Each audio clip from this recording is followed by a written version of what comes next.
Sekali lagi shalom saudara. Shalom, shalom buat Bapak Ibu Saudara yang ada di tempat ini maupun saudara-saudara yang saya kasihi yang mungkin menyaksikan ibadah ini secara live. Saya berdoa biarlah setiap kita boleh menikmati sukacita Tuhan, damai sejahtera Tuhan, bahkan Tuhan juga memberikan kesehatan buat setiap kita. Amin saudara. Karena pada hari-hari seperti sekarang ini apa sih yang kita butuhkan? Yang kita butuhkan adalah damai sejahtera saudara. Yang kita butuhkan adalah sukacita. Yang kita butuhkan juga kesehatan dan tentunya berkat-berkat juga. Dan kita mengucap syukur karena Tuhan sudah menyertai kita hingga hari ini. Dan tanpa terasa saudara, tanpa terasa kita boleh melewati masa-masa sulit, kita boleh melewati masa-masa sukar, dan bahkan kita boleh melewati masa-masa yang dimana kita sendiri sebenarnya kalau awal-awal dulu menghadapinya, kita nggak tahu kita sanggup nggak untuk menjalaninya. Tapi rupanya kita tahu, hari ini kita tahu, sekali lagi sebagaimana yang firman Tuhan katakan, Allah turut bekerja. Amin saudaraku. Allah apa? Turut bekerja untuk mendatangkan kebaikan buat setiap orang yang mengasihi Dia dan yang terpanggil sesuai dengan rencananya. Dan hari ini biarlah menjadi hari yang luar biasa buat setiap kita, karena kita bisa belajar firman Tuhan. Baik saudaraku, hari ini Pak Gembala kita nggak bersama-sama kita, tetapi kita percaya bahwa Tuhan menyertai, menjagai, dan saya percaya ini merupakan momen yang luar biasa buat Pastor Gayus maupun beberapa jemaat yang mungkin tidak bersama-sama kita untuk mereka boleh menjadi berkat dalam momen-momen yang luar biasa. Dan sebagaimana yang saudara tahu bahwa beberapa hari yang lalu kita merayakan satu perayaan Imlek, iya. Jadi saya rasa belum terlambat untuk saya juga mengucapkan kongsi pacoy gitu buat setiap saudara yang merayakannya, dan saya percaya ini merupakan momen yang luar biasa buat saudara-saudara kita karena kita tahu semua bahwa ini memiliki makna yang luar biasa, makna yang begitu indah. Walaupun mungkin tahun ini kita nggak bisa menikmatinya seperti tahun-tahun sebelumnya, ya kan? Tetapi paling tidak saudara bisa menikmati sesuatu yang luar biasa, di mana Tuhan masih memberikan kepada kita kemampuan untuk bisa menghormati orang-orang yang kita kasihi, orang yang kita sayangi. Dan beberapa saat yang lalu, ini kalau saudara lihat ini mungkin waktunya pas ya, bentar lagi makan siang ya. Jadi kalau saudara lihat ini mungkin saudara makin bersemangat gitu. Tetapi hari ini kita mau makan firman Tuhan, dan ini yang jauh lebih penting. Iya kan? Oke. Nah, kemudian saudaraku, hari ini kita juga tapi memperingati mungkin lebih tepatnya. Ya, memperingati Hari Valentine bagi yang happy dengan hal ini ya. Happy Valentine, Happy Valentine.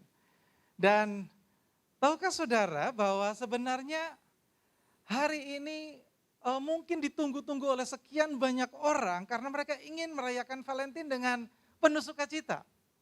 Tetapi sekali lagi pandemi itu juga menghalangi atau pandemi juga menghambat atau pandemi juga membuat orang-orang mungkin gak begitu maksimal untuk menikmati hari Valentine hari ini. Tetapi bagaimanapun juga yang kita harus tahu bersama-sama bahwa baik Imlek maupun Valentine itu mengandung makna yang sama saudaraku. Di mana makna yang terkandung di dalamnya, ya, mati. Di mana kalau saudara perhatikan, baik Imlek maupun Valentine, itu sama-sama memperingati tentang kasih sayang. Memperingati tentang cinta kasih. Memperingati tentang kerukunan. Memperingati tentang saling menghormati, memperingati tentang bagaimana seseorang itu benar-benar ingin belajar setia. Ya, sebentar ini. Setia. Orang tua membesarkan anak-anaknya, dan ketika anak-anak sudah besar dan anak-anak memiliki kesetiaan dan merasa hormat kepada orang tua, Dan itu kalau Imlek itu benar-benar momen yang luar biasa. Dan Valentine juga sama, di mana juga mengedepankan tentang kasih sayang. Cuman memang dalam berjalannya waktu akhirnya banyak yang tersesat dengan pengertian kasih sayang. Akhirnya kasih sayangnya ini sudah mengarah kepada hal yang negatif, hal-hal yang salah, hal-hal yang keliru. Tetapi setidaknya sebenarnya makna yang luar biasa dari baik Imlek maupun Valentine itu sama, saudaraku. Cinta kasih, kasih sayang, menghormati, hidup rukun, bahkan mengedepankan kesetiaan. Dan ini momen yang luar biasa. Bicara soal kesetiaan, bicara tentang kasih sayang, berbicara tentang cinta, itu selalu digambarkan dengan bunga mawar, saudara. Iya kan? Semua orang kalau Valentine pasti yang dibawa bunga mawar, ya kan? Gak mungkin bawa bunga yang lain, apalagi bunga Kamboja, itu berbicara soal yang berbeda. Tetapi yang dibawa pasti bunga mawar. Nah, terlepas daripada saudara sering melihat bunga mawar, saudara mungkin juga punya satu nostalgia dengan bunga mawar. Tapi coba saudara perhatikan bunga mawar. Setiap saudara pergi ke toko bunga, bukan ke toko bunga, pasar bunga atau tempat orang jualan bunga, maka ketika saudara berjumpa dengan orang yang berjualan bunga mawar atau pohon mawar atau tanaman mawar, saudara pasti akan melihat bahwa tangkai daripada mawar selalu ada apa? Ada durinya. Betul? Selalu saudara akan bertemu dengan mawar yang ada durinya. Memang ada beberapa tangkai yang tidak ada durinya, tetapi sebagian besar tanaman mawar selalu ada durinya. Baik itu yang sudah mulai berbunga ataupun belum berbunga, bunga mawar selalu ada durinya. Dan mungkin saudara bertanya, kenapa bunga mawar yang begitu indah kok ada durinya? Sayang ya. Mawarnya bagus, bunganya bagus, ada yang kuning, ada yang merah, ada yang pink gitu ya. Tetapi kenapa ada durinya? Ini duri ini buat jelek ini. Harusnya bunga mawar bisa dipegang enak-enak, dipegangnya harus hati-hati. Atau beberapa penjual bunga itu harus memangkas duri-durinya sehingga bunga mawar bisa dipegang dengan enak. Tetapi intinya ada beberapa orang yang melihat keindahan bunga mawar, tapi fokusnya justru melihat kepada durinya. Ada orang yang melihat durinya, tapi ada orang yang melihat mawarnya. Ada orang yang fokus kepada mawarnya, ada orang yang melihat durinya yang menyakitkan. Ini perspektif, cara pandang. Mungkin ada beberapa orang menafsirkan, itu menunjukkan bahwa seindahnya kehidupan pasti ada sesuatu yang menyakitkan. Atau sesuatu yang menyakitkan, ujung-ujungnya pasti ada sesuatu yang menyenangkan. Dan akhirnya orang mulai memiliki cara pandang seperti itu. Tapi saudara tahu enggak? Ini saya bukan penjual bunga mawar. Tapi saya membaca di data bahwa bunga mawar itu, bunganya itu berfungsi banyak sekali. Atau fungsinya banyak sekali, manfaatnya banyak sekali. Bisa untuk terapi kulit, bisa untuk terapi kecantikan dan lain sebagainya. Dan kalau saudara perhatikan, begitu luar biasanya mawar, Tuhan izinkan ada duri. Tidak lain adalah untuk menjaga daripada mawar itu. Jadi tujuan, kadang-kadang tujuannya tuh enggak terpikirkan oleh kita. Bahwa duri itu juga bertujuan untuk menjaga serangga-serangga atau hewan-hewan lain, bahkan tangan-tangan yang jahil untuk memetik bunga mawar yang mungkin ada di sekitar kita. Saudara, tapi dari sini cukup untuk menunjukkan kepada kita bahwa Tuhan itu ajaib. Amin saudara, Tuhan menciptakan sesuatu yang indah, tapi Tuhan juga mengizinkan ada sesuatu yang bisa untuk menjaganya. Mungkin kalau secara alegori saya mau katakan, kehidupan kita juga demikian. Siapapun saudara, saudara diciptakan Tuhan luar biasa, tetapi ada bagian-bagian tertentu yang Tuhan izinkan harus terjadi, tetapi itu semua justru untuk menjaga kehidupan setiap kita. Baik saudaraku, kita akan belajar lebih jauh tentang firman Tuhan dan hari ini kita akan membaca satu kebenaran firman Tuhan yang terambil di dalam kitab Filipi pasal yang kedua ayat yang pertama sampai dengan ayat yang ketiga. Sekali lagi Filipi pasal yang pertama, pasal kedua ayat yang pertama sampai dengan ayat yang ketiga. Saya akan membacakan buat Bapak Ibu Saudara sekalian. Firman Tuhan berkata demikian. Jadi karena dalam Kristus ada nasihat, ada penghiburan kasih, ada persekutuan roh, ada kasih mesra dan belas kasihan. Ayat kedua, karena itu sempurnakanlah sukacitaku dengan ini. Hendaklah kamu sehati sepikir dalam satu kasih, satu jiwa, satu tujuan.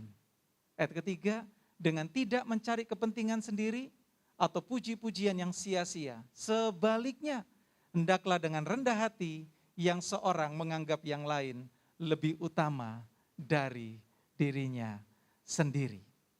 Saudaraku, kitab Filipi ini ditulis oleh Rasul Paulus.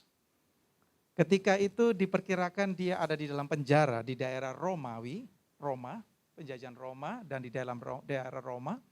Dan ketika Paulus menuliskan surat itu, Paulus ada di dalam kondisi di mana kondisinya sebetulnya enggak mengenakkan, saudaraku.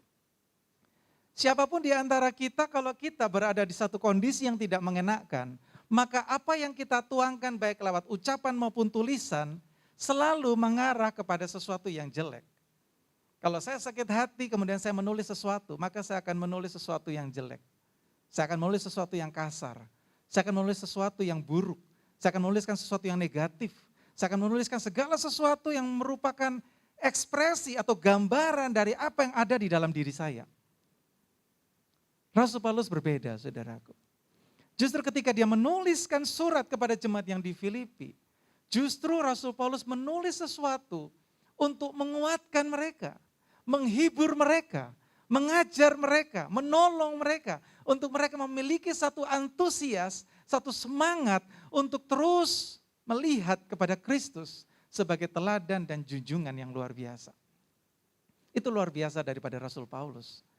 Dan saudara jangan berpikir bahwa penjara yang dialami Rasul Paulus itu adalah penjara yang mungkin seperti di Kalisosok di Surabaya ini ya, atau mungkin di Medaeng seperti itu, yang kemudian banyak orang bisa ngobrol, bisa ngopi, ya walaupun bikin sendiri-sendiri gitu ya pada waktu jam istirahat, dan mungkin bisa santai-santai tidur-tiduran. Itu berbeda dengan Rasul Paulus.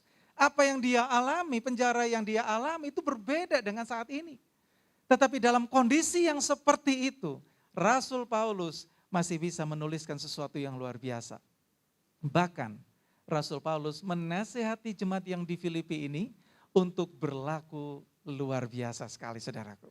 Kalau saudara baca konteks pasal kedua ini, sebenarnya ini adalah satu karya yang ditulis oleh Rasul Paulus, yang dimana Rasul Paulus kemudian ingin mengatakan bahwa ini merupakan contoh teladan dari Tuhan Yesus. Di mana Tuhan Yesus, walaupun dia ada di dalam posisi yang tadinya luar biasa sekali, tetapi dengan penuh kerendahan hati dia mau menjadi manusia. Bahkan firman Tuhan katakan, dia bahkan menempatkan dirinya lebih rendah dari manusia pada umumnya, dalam tanda petik secara posisi, secara kondisi, itu sejajar dengan budak, sejajar dengan orang yang bahkan nyawanya sendiri pun dia nggak bisa mengatur, saudaraku. Itu budak pada zaman itu. Dan itu yang luar biasa daripada Tuhan Yesus. Karena itu, kemudian Rasul Paulus berkata dengan cara yang sangat luar biasa sekali. Kalau saudara perhatikan pada ayat yang pertama.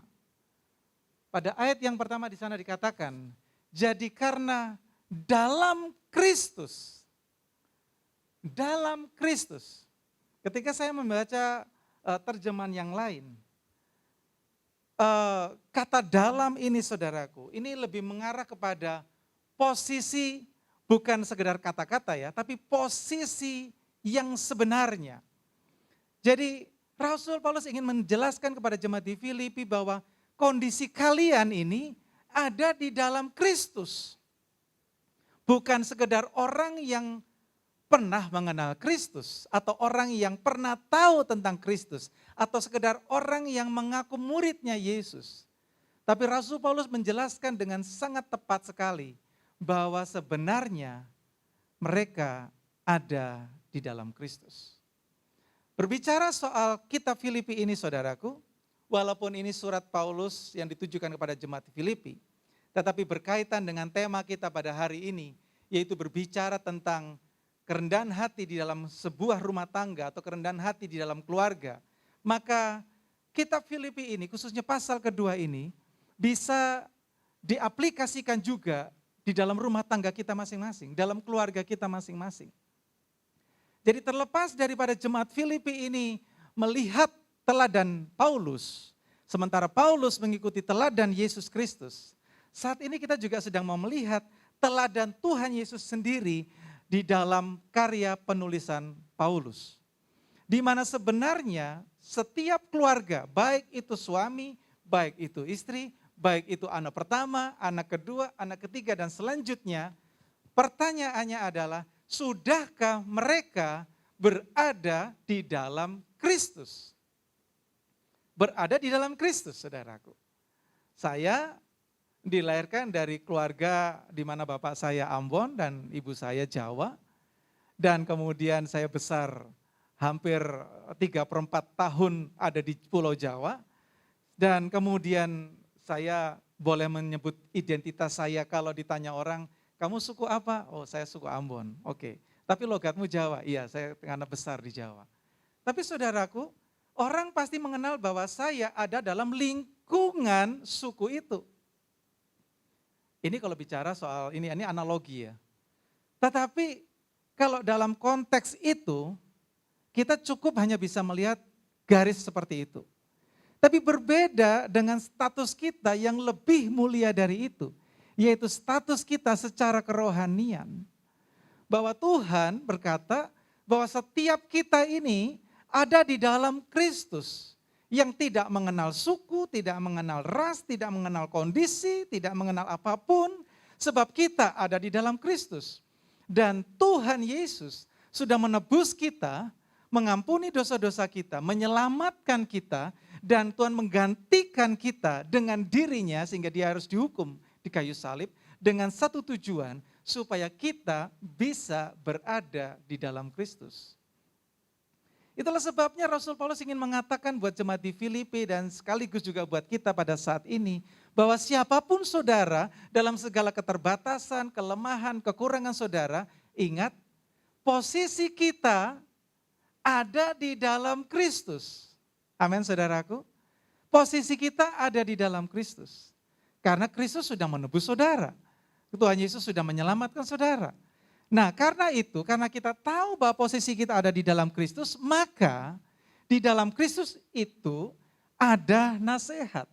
Setiap kita yang ada di dalam Kristus, kita mendapatkan satu jaminan, mendapatkan nasihat.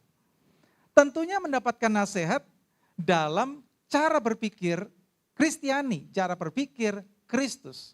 Kemudian juga ada penghiburan kasih, dan tentunya penghiburan ini juga penghiburan di dalam Kristus. Bukan penghiburan seperti yang pada umumnya orang dunia jalani. Ketika mereka stres, mereka bisa pergi ke kafe, atau mereka bisa pergi ke tempat-tempat nightclub, dan kemudian mereka butuh hiburan, atau mereka cari program-program tertentu yang bisa untuk menghibur mereka, dan mereka berkata, oh saya sudah dihibur. Bukan seperti itu. Tetapi justru di dalam Kristus penghiburan yang kita terima adalah penghiburan yang melahirkan pengharapan akan pertolongan Tuhan. Dan di dalam Kristus juga ada persekutuan roh. Roh ini roh besar, roh kudus. Jadi di dalam Kristus ada satu kekuatan yang luar biasa yang kita dapatkan dalam Roh Kudus. Dan siapapun yang ada di dalam Kristus, dia juga hidup di dalam kasih dan belas kasihan. Itu yang perlu kita sadari, itu yang perlu kita pahami, bahwa di dalam rumah tangga kita, jika rumah tangga itu ada di dalam Kristus, maka kita akan temukan bagian-bagian ini. Itulah sebabnya kerinduan daripada Rasul Paulus adalah agar setiap jemaat di Filipi memahami bahwa dengan posisi mereka yang sudah diselamatkan, posisi mereka yang sudah dikuduskan, posisi mereka yang sudah dibenarkan, posisi mereka yang sudah direbut dari tangan iblis, dari kuasa kegelapan, dan berpindah menjadi milik Kristus, maka mereka ada di dalam Kristus. Dan hendaklah mereka yang ada di dalam Kristus memiliki bagian-bagian ini. Saya pun rindu saudaraku, saya masih belajar. Kadang-kadang ketika ada dalam suasana yang tidak baik, yang terpikirkan dan yang diucapkan itu berbeda dengan apa yang saya pahami tentang firman Tuhan. Dan saya masih terus belajar dan terus belajar. Kadang-kadang saya harus katakan, Roh Kudus maafkan saya, ampuni saya. Karena kadang-kadang saya enggak peka akan tuntunanmu. Saya lebih mengikuti, mengumbar ego saya, emosi saya, nafsu saya. Sehingga saya mengesampingkan tuntunanmu. Yang harusnya saya sadar bahwa saya ada di dalam Kristus. Tapi kenyataan yang saya lakukan seolah-olah saya seperti di luar Kristus.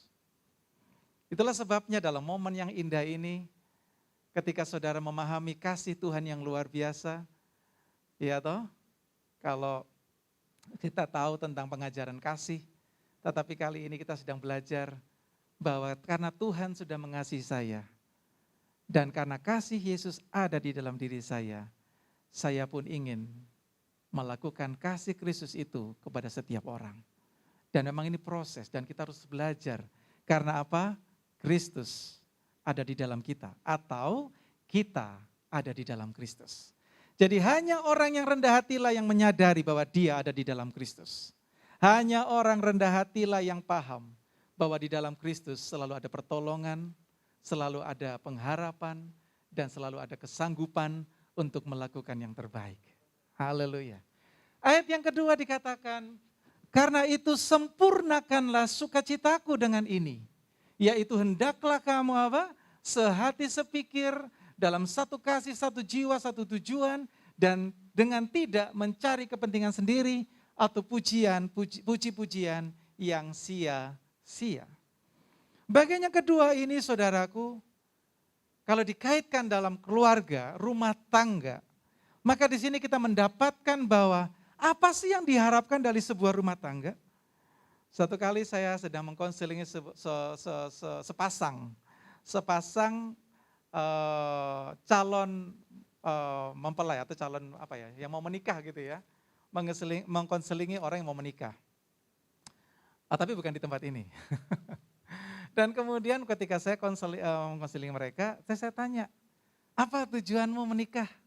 Oh, saya pengen bahagia, Pak. Wah, luar biasa sekali. Tentunya semua orang yang mau menikah pasti pengen bahagia. Ya toh? Lalu saya tanya, wah, kamu serius ini mau menikahi orang ini? Oh iya, serius. Kamu kenal orang ini? Kenal. Latar belakangnya? Oh iya dong, tahu. Oke. Kira-kira ini yang saya konseling cowok ya, karena memang ada waktu kami terpisah.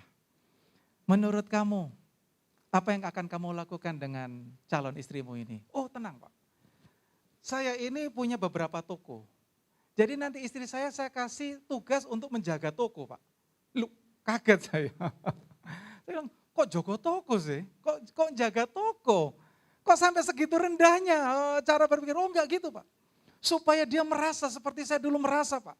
Saya dulu waktu kecil, wah saya diminta papa saya untuk jaga toko, saya begini. Wah akhirnya dia malah keluarkan unek-uneknya saudaraku. Wah jadi akhirnya konseling yang lain, bukan konseling persiapan pernikahan, tapi konseling untuk penyembuhan batin kalau yang ini. Akhirnya yang terjadi adalah apa saudaraku?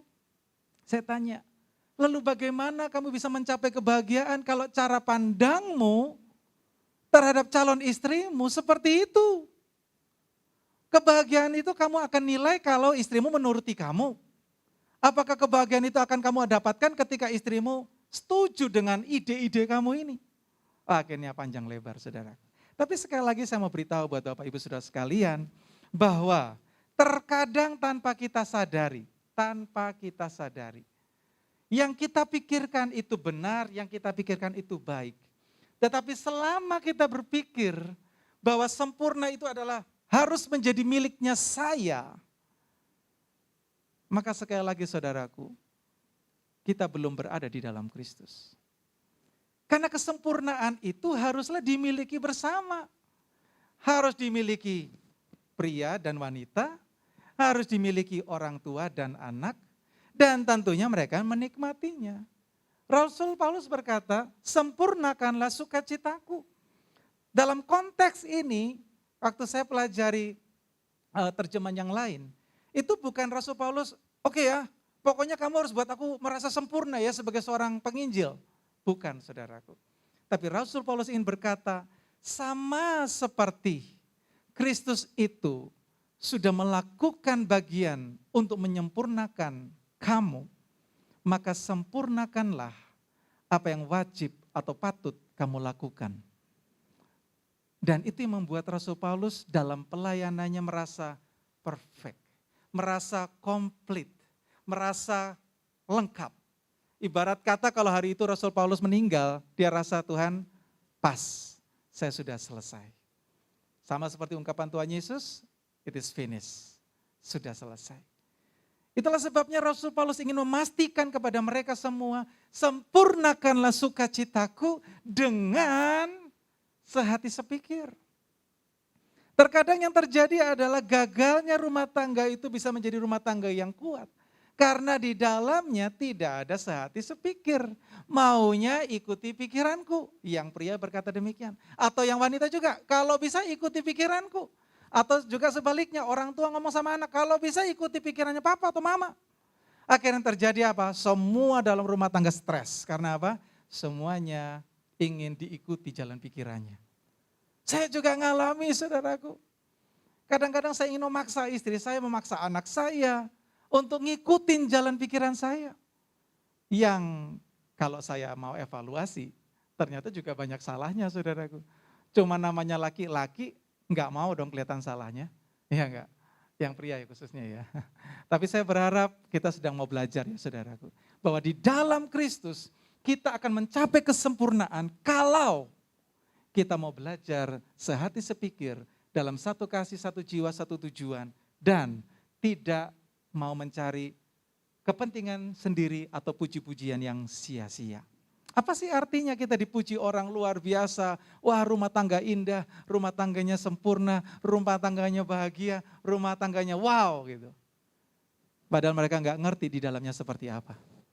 Itulah sebabnya satu kali ada seorang ibu yang bicara kepada anaknya. Enak ya nak kalau kita tinggal di gereja. Loh kok gitu mah? Iya mama kok rasa senang kalau tinggal di gereja. Loh kok mama memang pengen melayani Tuhan? Ya walaupun gak melayani Tuhan tapi enak tinggal di gereja nak. Kenapa? Karena kalau di gereja papamu kayak malaikat. Katanya gitu. Loh maksudnya mama? Iya kalau papamu di rumah itu kayak setan. Katanya gitu saudaraku. Wah langsung dengan ekspresi. Tadinya awal-awalnya lembut akhirnya ekspresi.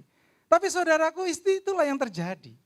Bahwa rumah tangga atau keluarga yang sempurna adalah keluarga yang di dalamnya ada kesehatian, ada kesepikiran. Itulah sebabnya kadang-kadang saya sampaikan kepada calon mempelai yang mau menikah. Jangan membawa prinsip masing-masing untuk menuju kepada sasaran atau tujuan atau goal. Tetapi fokuslah pada goal dan pakailah firman Tuhan untuk mengantar kalian menuju goal itu. Kadang-kadang dua kepala itu kalau dipaksakan itu malah berantem, kacau, hancur saudaraku. Tapi kalau masing-masing menerapkan firman Tuhan, fokus kepada satu kebenaran, melangkah bersama-sama akan mencapai tujuan yang luar biasa. Bagian yang berikutnya, ayat yang ketiga, ayat yang terakhir. Sebaliknya hendaklah dengan rendah hati yang seorang menganggap yang lain lebih utama daripada dirinya sendiri. Di sini Rasul Paulus jelaskan dengan sangat simpel, sangat sederhana bahwa kerendahan hati itu akan nampak jika orang itu tidak mengedepankan dirinya. Jadi rendah hati itu tidak berarti harus selalu mengalah. Rendah hati itu tidak selalu harus merasa tidak mau banyak ngomong supaya kelihatan hebat, bukan. Tapi salah satu bukti bahwa orang itu rendah hati adalah ketika dia mengedepankan orang lain lebih utama atau mengutamakan orang lain. Seringkali yang terjadi dalam kehidupan kita adalah tanpa kita sadari, kita pengen atau menggiring orang lain untuk orang itu akhirnya mengutamakan kita. Satu kali saya pernah ke satu negara dan saya ini sedang mengantri di imigrasi. Saya itu nggak sadar karena saya fokus aja karena saya perlu mendengar dengan jelas, saya fokus aja ke depan. Lalu tiba-tiba saudaraku ada orang di sebelah saya itu ngelihat saya begini. Karena saya dilihat gitu saya kaget, kemudian saya senyum sama dia. Waktu itu belum ada masker ya. Akhirnya terjadi Saya senyum, tapi dia tetap pandangannya nggak enak saudaraku. Saya kaget, kenapa ini? Terus kemudian dia habis lihat saya, lihat ke belakang, lihat saya, lihat ke belakang, terus saya, oh ini kode. Akhirnya saya lihat ke belakang. Ketika saya lihat ke belakang, ternyata di belakang itu ada orang yang didorong dengan kursi roda. Di luar sana, di negara lain itu, kalau kita sedang ngantri, itu yang harus diutamakan tuh mereka yang mengalami cacat fisik, saudara, maaf bicara. Itu yang harus diutamakan. Dan kita yang sehat, kita mundur. Kasih dia kesempatan, baru kita ada di belakangnya.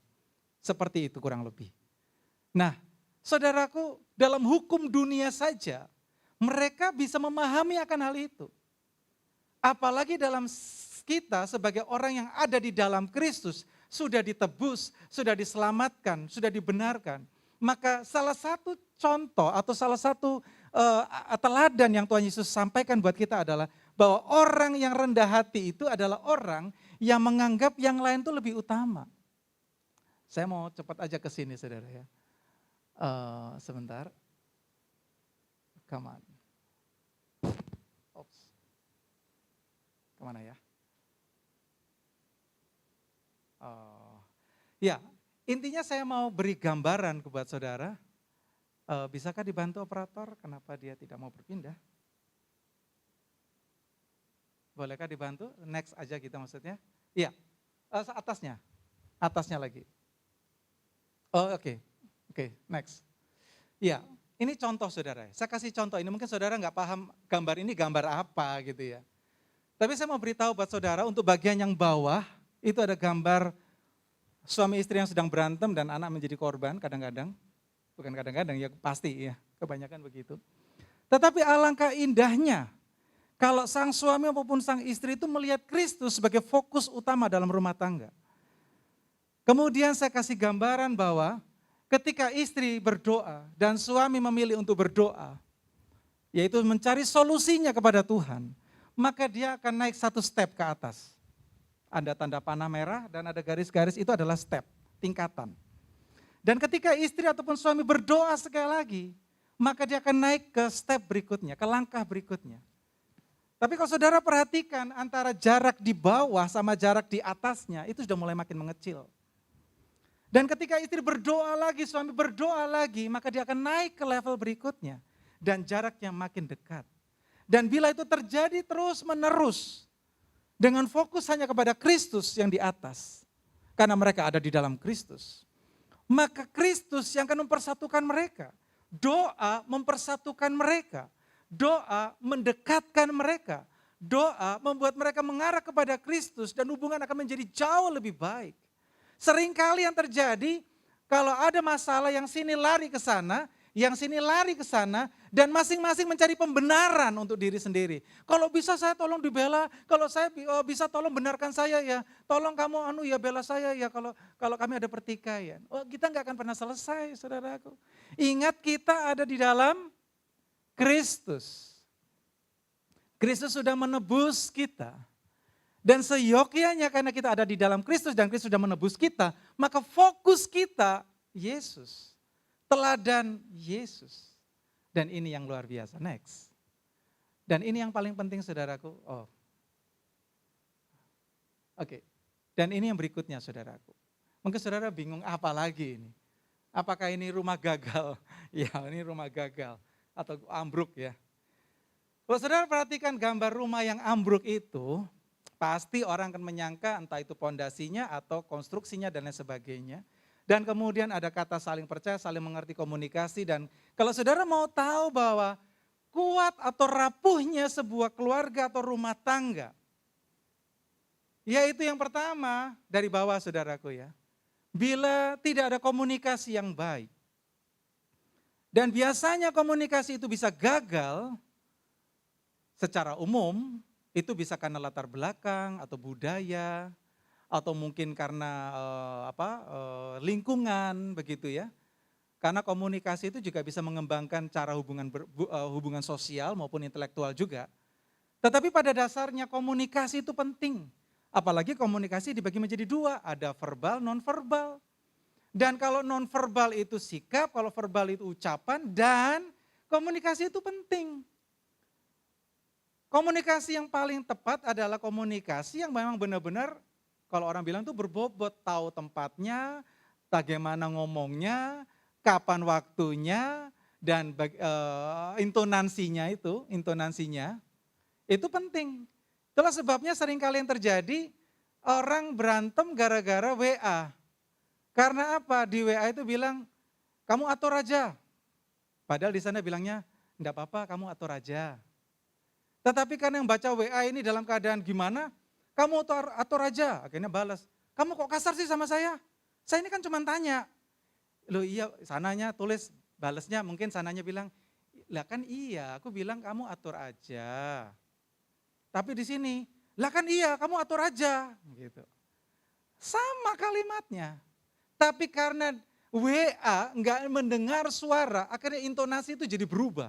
Sana ke sini berubah, saudaraku. Komunikasi itu penting, makanya belajar komunikasi itu tidak pernah berhenti. Sampai hari ini pun saya masih belajar berkomunikasi dengan keluarga saya. Saya dididik muter-muter baru fokus, tapi keluarga saya, maksudnya pasangan saya fokus, nggak mau putar-putar dulu. Kalau saya muter-muter, sini baru dus ke sana. Kalau istri saya jeder gitu. Nah, itu berbeda. Tetapi itulah seni komunikasi. Yang kedua, saling mengerti.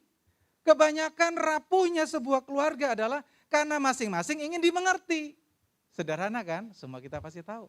Tetapi meskipun enggak, sebetulnya aku sih belajar pengen mengerti. Tapi pada dasarnya waktu ngomong pengen mengerti, kamu ngerti ya bahwa aku ini sudah belajar ngerti kamu loh ya. Sama kembali lagi pengen dimengerti. Iya enggak? Saya dulu enggak suka pete, saudaraku. Dan istri saya suka pete. Dia masak pete.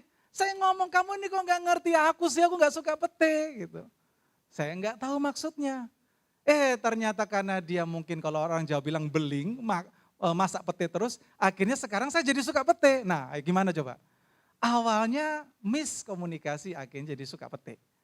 Dan kembali lagi, setiap orang kalau dia sudah merasa enggak enak, kok kamu ini enggak pernah ngerti, kamu ini enggak bisa ngerti, kamu ini kenapa sih sebetulnya? Kembali ke komunikasi, dikomunikasikan dengan cara yang baik, waktu yang tepat, intonasi yang tepat, di saat yang tepat. Yang terakhir, rapuhnya rumah tangga itu bisa terjadi kalau dia tidak saling percaya. Tidak saling percaya ini bukan berarti seperti ini contohnya. Oke ya, aku percaya kamu ya. Nih kalau gitu gajiku aku kasih kamu, tolong kelola yang baik. Bukan seperti itu saja saudaraku. Tetapi sering kali yang terjadi adalah ada orang-orang atau pasangan-pasangan yang tidak percaya, nah ini ya, dengar ini ya. Tidak percaya bahwa pasangannya bisa berubah. Mungkin lebih mending kita percaya sama pasangan kita untuk mempercayakan sesuatu. Tapi kadang-kadang banyak gagalnya ketika kita nggak bisa percaya bahwa pasangan kita bisa berubah. Alah kamu dari dulu ya kayak gitu, kamu gak akan bisa berubah sampai kapanpun, sampai dunia kiamat kamu juga gak akan bisa berubah. Sekali pembohong tetap pembohong kamu, aku gak bisa percaya sama kamu. Wah, hancur sudah saudaraku, rapuh sudah bangunan itu. Saudaraku, percayalah kalau kita ada di dalam Kristus, semua bisa berubah. Tuhan Yesus sudah menebus kita bukan dengan tujuan supaya saudara menjadi orang baik. Bukan. Tetapi saudara ditebus oleh Tuhan Yesus karena yang baik itu ada di dalam saudara. Dan itu memampukan saudara berbuat baik. Saudara nggak akan bisa berbuat baik dengan kekuatan saudara sendiri. Yakinlah sama perkataan saya. Nggak bisa saudaraku. Tetapi ketika saudara fokus pada Tuhan Yesus yang sudah menebus dosa saudara, berkorban demi saudara. Dan yang baik itu tinggal di dalam kita. Maka yang baik itu yang akan menuntun saudara untuk melakukan kebenaran. Wow. Intinya saudaraku, saya ingin mengajak setiap saudara, yuk kita meneladani Tuhan Yesus yang hidup dalam kerendahan hati dan jadilah pribadi yang rendah hati. Saya sampai hari ini masih belajar saudaraku, saya seringkali, kalau orang bilang itu terlambatnya terakhir, saudara. Sadarnya terakhir. Tapi saya berdoa Tuhan bantu saya, Roh Kudus bantu saya. Kalau orang, saya nggak tahu ini benar atau tidak, tapi katanya kalau orang luar itu mikir dulu baru ngomong atau mikir dulu baru gerak. Kalau saya itu, kalau bahasa Surabaya bilang jeplak dulu, Ngomong dulu baru mikir dampaknya. Dan akhirnya berantakan. Saya sedang belajar sampai hari ini. Saya masih belajar. Tapi saya ingin mengajak saudara belajar juga bahwa kita punya teladan yang istimewa yaitu Tuhan Yesus. Kita punya sahabat yang luar biasa yaitu Roh Kudus. Dan kita bersyukur untuk karya Bapa di surga yang sudah memberi kepada kita satu kesanggupan untuk melihat Yesus. Karena saya percaya tanpa kasih karunia-Nya kita tidak akan bisa melihat Yesus. Tanpa kasih karunia-Nya kita tidak bisa dimampukan untuk berjalan bersama dengan Yesus. Dan hari ini saya bersyukur sekali karena saya diberi kesempatan untuk bisa membagikan renungan ini buat kita sekalian. Di momen yang luar biasa, bagi saya ini momen yang luar biasa karena Imlek baru saja kita nikmati, itu merupakan merupakan momen yang luar biasa. Oh ya, saya minta tolong pemain musik bisa maju ke depan.